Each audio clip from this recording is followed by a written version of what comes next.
आज बेसिकली अंतर्राष्ट्रीय महिला दिवस है। 8 मार्च का दिन है और अंतर्राष्ट्रीय महिला दिवस है। पूरे विश्व में आज महिलाओं को अंतर्राष्ट्रीय दिवस पर एक जगह इकट्ठा होकर अलग अलग कार्यक्रम हो रहे हैं। आज हमने भी हमारी संस्था अलवर निवास शिक्षा और विकास संस्थान एमिड की तरफ से ये IMA हॉल में एक अंतर्राष्ट्रीय महिला दिवस पे एक सम्मेलन रखा है। इसकी थीम है कि महिलाओं पे इन्वेस्ट करो ताकि वो प्रगति में आपको आगे बढ़ा दें। तो इन्वेस्ट करना है महिलाओं में ताकि वो जो प्रोग्रेस है देश की, दुनिया की, समाज की, उसको आगे बढ़ाया जा सके।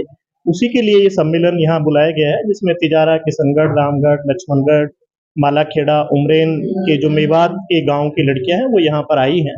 वो अपने बारे में बता रही हैं, कैसे उनमें बदलाव हुए उसके बारे में बता रही हैं, और वो बता रही हैं कि उनके पढ़ने लिखने से कैसे उनके परिवारों में और उनके समाज में बदलाव आ रहा है।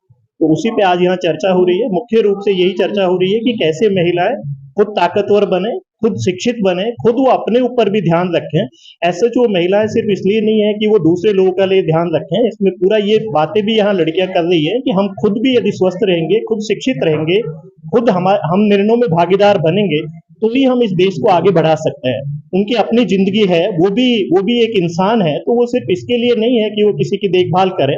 वो बहुत सारे मुद्दों पे बातचीत रख रही हैं, बहुत सारे इश्यूज पे सवाल खड़े कर रही हैं, और ओवरऑल वो ये कह रही हैं कि ये पूरा जो जिसमें 50% हमारी भागीदारी है, यदि उस भागीदारी को कम किया जाएगा तो उससे समाज, परिवार और देश का भी नुकसान होगा। इसलिए हमारी भागीदारी को बढ़ाने के लिए हम पे इन्वेस्ट किया जाना चाहिए। वो इन्वेस्ट शिक्षा में किया जाना चाहिए, स्वास्थ्य में किया जाना चाहिए, रोजगार के अवसर हमको ज्यादा दिए जाने चाहिए, और हमारे जो निर्णय हैं जो हमारी जिंदगी से और परिवारों से रिलेटेड हैं, जिसमें हम अफेक्ट होते हैं, उनमें हमारी भागीदारी होनी चाहिए। उस पर ये पूरी बातचीत यहाँ चल रही है।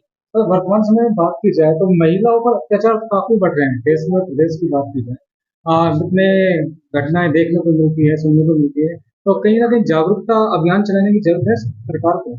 ऐसे हम सरकार तो पूरा कर ही रही है, पर ये सरकार के साथ साथ शायद हम ऐसा मानते हैं कि शिक्षा एक ऐसी चीज है, यदि वो होगी तो आप, कई बार ऐसा होता है कि आप पे अपराध हो रहे हैं लेकिन आपको महसूस ही नहीं होता है, आप उसको भी एक्सेप्ट कर लेते हो, आपको महसूस ही नहीं होता कि कोई आप पे शोषण कर रहा है, आपको उत्पीड़न कर रहा है। तो ये शोषण और उत्पीड़न का हजारों साल का जब एक बार चक्र चलता है तो आपको ये एहसास दिला देता है कि आप उसके आदी हो गए हैं।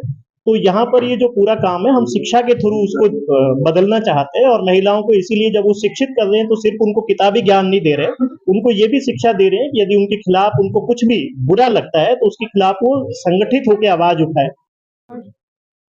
हाँ, बताइए। मेरा नाम रुखसाना है और मैं अभी किशनगढ़ ब्लॉक में काम कर रही हूँ और हमारा बच्चों के साथ में ही काम है। जो ये अंतर्राष्ट्रीय बालिका दिवस जो हम आज यहाँ पर मना रहे हैं, इससे लड़कियों को और महिलाओं को काफी मजबूती बनेगी अगर उनको हम सब कुछ ये बताएंगे उनका क्या अधिकार है और क्या उनको कैसे करना चाहिए। मतलब क्योंकि हम भी कुछ ऐसे ही परिवारों से हैं जिनमें हमारे संग भी कहीं ना कहीं भेदभाव किए जाते हैं। कहीं न कहीं हमसे कहते हैं तुम क्यों जा रही हो वहाँ पे, लड़कों का काम है तो तुम्हारा क्या काम है वहाँ जाने का, तुम यहीं रहो, तुम्हारा घर तक में ही काम है, घर से बाहर नहीं है।